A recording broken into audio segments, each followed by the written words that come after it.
বিগত সময়ে আমাদের এই ঢাকা বিশ্ববিদ্যালয়ের প্রথম বর্ষের শিক্ষার্থীদেরকে দাসের মতো করে ছাত্রলীগের সন্ত্রাসীরা ব্যবহার করেছে। জুলাই বিপ্লবের পরে আমরা বলছি আমরা শিক্ষার্থী বান্ধব ছাত্র রাজনীতি করতে চাই।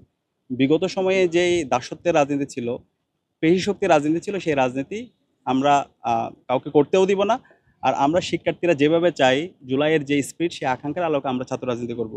সে আলোকে জুলাইয়ের পর থেকে এখন পর্যন্ত ইসলামী ছাত্র শিবির প্রায় ১৫০-এর অধিক প্রোগ্রাম আমরা করেছি। প্রত্যেকটা শিক্ষার্থী বান্ধব ছিল, শিক্ষার্থীরা স্বতঃস্ফূর্ততার সাথে আমাদের সাথে সম্পৃক্ত হচ্ছে। তো এখানে অবশ্যই সামনে ছাত্র সংসদ নির্বাচন আছে। ছাত্র সংসদ নির্বাচন থাকলেও আমরা সবসময় শিক্ষার্থীদের পাশে বিগত সময়ে ছিলাম এবং বর্তমানে আছি, ভবিষ্যতে থাকবো ইনশাল্লাহ।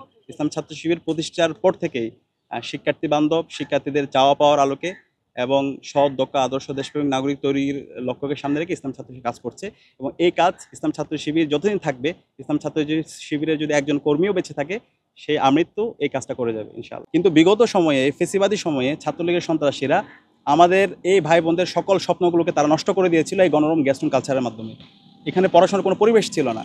শিক্ষার্থীদেরকে জোরপূর্বক প্রোগ্রামে নিয়ে যাওয়া, তাদের উপর জোরপূর্বক আদর্শ চাপিয়ে দেওয়া, যারা প্রোগ্রামে যায় না তাদেরকে বিভিন্নভাবে নির্যাতন নিষ্পেষণ করা, এভাবে যেতে হয়েছে। কিন্তু আলহামদুলিল্লাহ এই জুলাই বিপ্লব পরবর্তী আজকে এই পুরো ঢাকা বিশ্ববিদ্যালয়ের প্রত্যেকটা হলে শিক্ষার্থীরা আনন্দের সাথে তারা আসছে এবং প্রত্যেক শিক্ষার্থী, আমরা আশা করছি এখানকার যে শিক্ষার্থীরা এসেছে প্রত্যেকে তাদের মেধা এবং যোগ্যতার ভিত্তিতে সবার সিট নিশ্চিত করা হবে এবং তারা শিক্ষার সুস্থ একটা পরিবেশ পাবে ইনশাআল্লাহ।